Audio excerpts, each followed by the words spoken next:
Hey everybody, it's Leon with Wide Awake Productions. Thanks for joining us, and today what we're going to talk about is the kingdom within.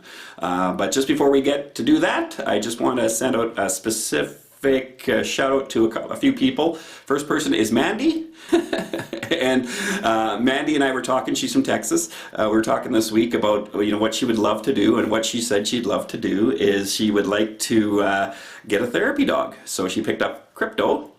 He's a cutie patootie, and she would like to train him to be a therapy dog and take him to the hospitals and just help people be unconditionally loved by this little darling of a dog. I mean, he is cute, and I'm so envious of you, Mandy. Every time I see those pictures of that dog, I think that's the dog I want as well. So.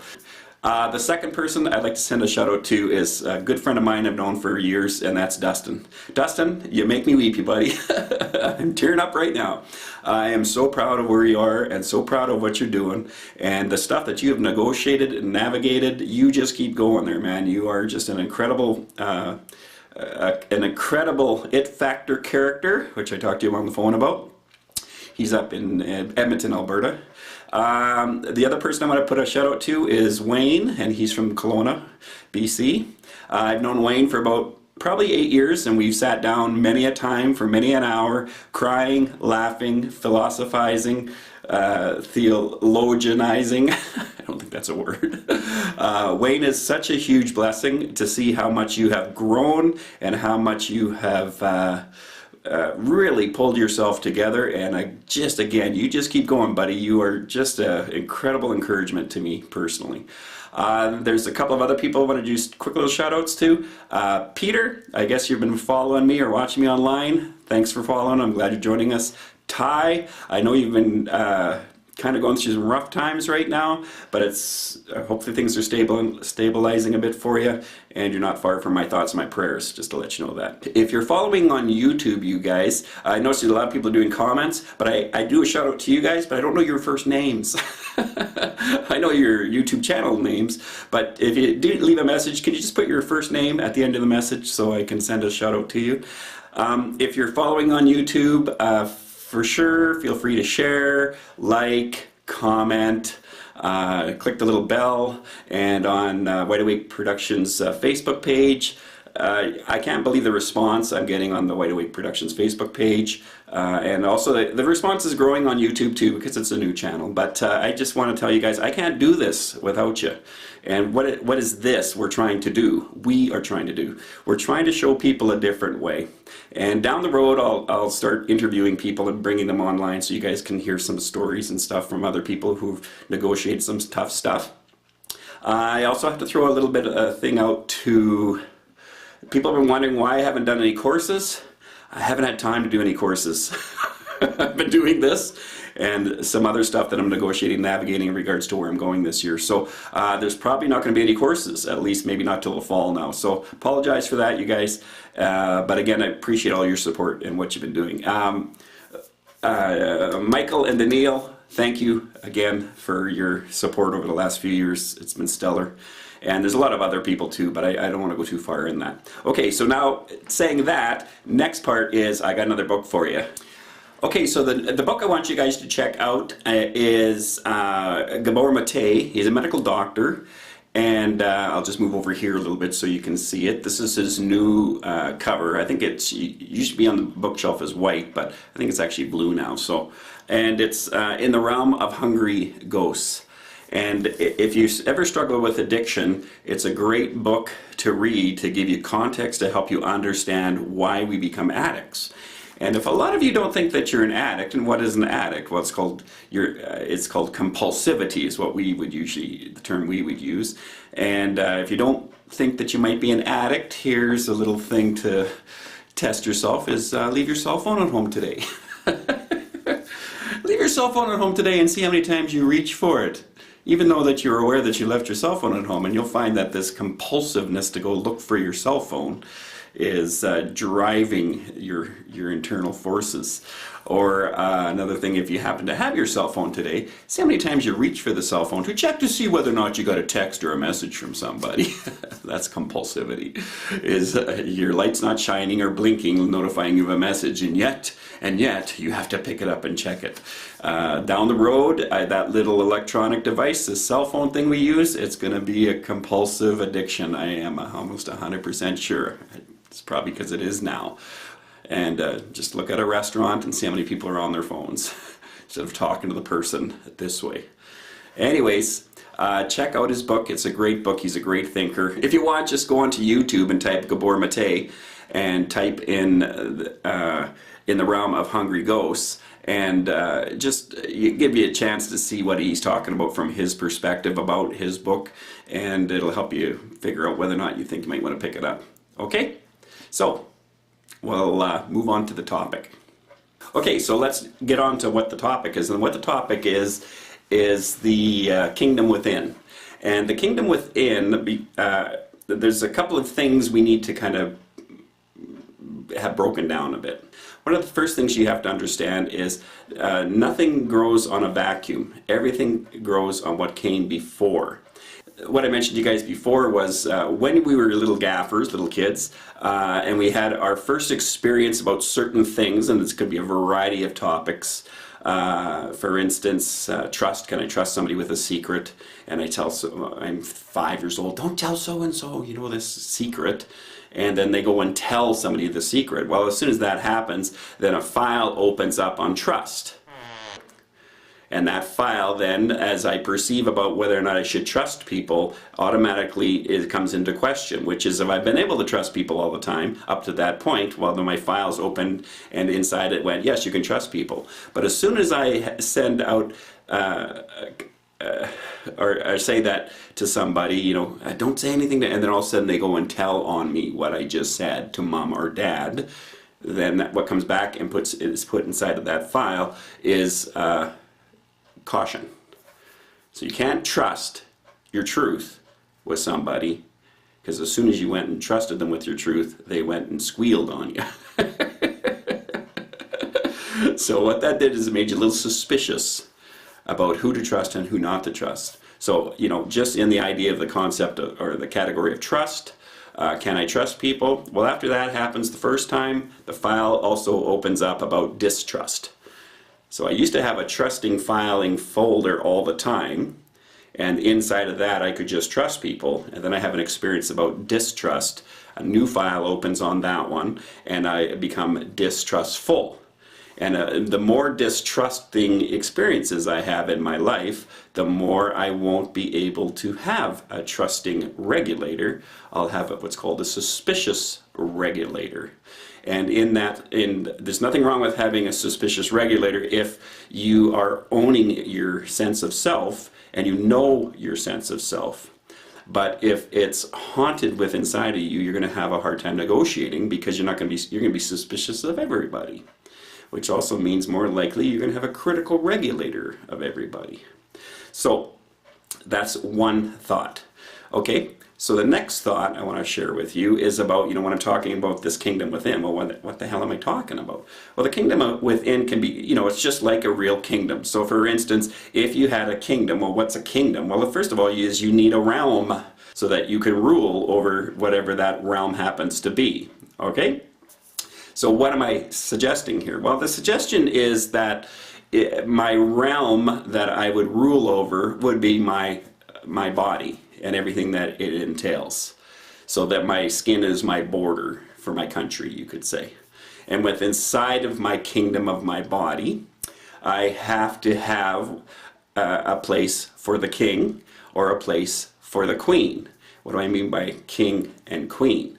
That is your conscious availability of myself. What are you talking about, Leon? I've heard you say that 100 times. What do you mean by conscious availability? Well, if you're a reader, you'll probably pick this up pretty quick. Or if you like listening to deep thinkers online, or you watched interesting documentaries, what you'll find in your mind is, especially if you're reading a book, as you read the book, you can hear yourself reading it in your mind, right? And as you read it, you come across an interesting point the author has put out. And as that interesting part hits your mind, what happens is you go back here and reflect on what you're reading. You're still reading, but you're still processing and reflecting the interesting thought the author had put in the book. That's your conscious availability. Another example of conscious availability is, you can try this tomorrow morning when you wake up, or try it throughout this week to really kind of anchor you into it. When you wake up tomorrow morning, you'll be consciously aware of waking. I'm waking up. And then see how long it takes for your subconscious or the day's agenda to come in. And you'll be lucky if you hit a few seconds before that happens. But that first part of that waking moment is your conscious availability. And then your conscious availability hears the agenda of the day, right? And then the agenda of the day takes control, and then you got to do your day. I got to go do my day now. Great. Instead of being able to stay in your conscious availability and let the day happen. So that's one way of looking at that. So your king or your queen is your conscious availability. I'm consciously present. Okay, so in your kingdom, besides having a realm, again, which is your body, you have this king or queen, which is your conscious availability. And your realm needs a location within inside of this castle to communicate information that it picks up from its emissaries that are sent out into the world that experience the life. And so what you need is a king's court or a queen's court. And in that court, that is where all of the ambassadors come, the generals come, the emissaries come, and they all come into the king's court or queen's court and give the court information about what's happening in the realm. Okay? Now what's the king's court or the queen's court? The king's court or the queen's court is your mind. That's the court of the realm, of the castle, kingdom of your body. And so what happens when we're younger, or what happens with inside of that court, is your conscious availability will send out emissaries out into life, and those emissaries and ambassadors will come back into your life and notify you of what they have found. You guys following me okay? I hope so. Okay, so the next thing that happens is we need to break it down a little bit. So when we started off our kingdom was a small kingdom. It was from a different vantage point than the kingdom that you're watching right now, which is the adult, mature, the wise king position. Before, it was a young prince or young princess. She had taken over, he had taken over, she inherited her right or his right for the kingdom. Little princesses and little princes, they don't quite know as much as the wise king would, which is the wise king today, who I am today. So what ended up happening was, in my younger years of my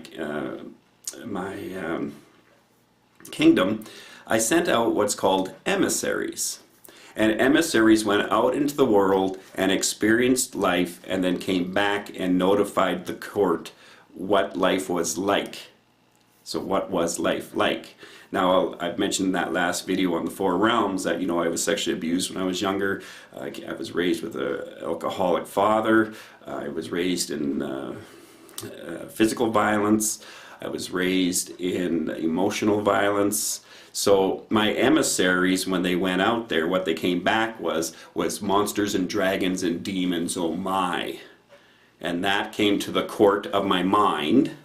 And that court, as soon as that got the report into my mind of there's monsters and dragons and demons out there, oh my, then the whole court became anxious.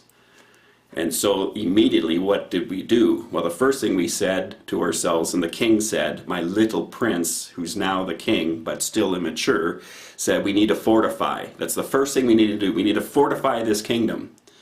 And what we've got to do is protect ourselves from the outside influences of what's happening, because it's dangerous out there. Things are scary out there. And monsters and dragons and demons, oh my, exist out there. So as my kingdom keeps growing, my walls get higher and my walls get thicker, and time moves forward, so my castle gets bigger and larger and more fortified. But the problem is, I don't know whether or not the scary stuff is still out there.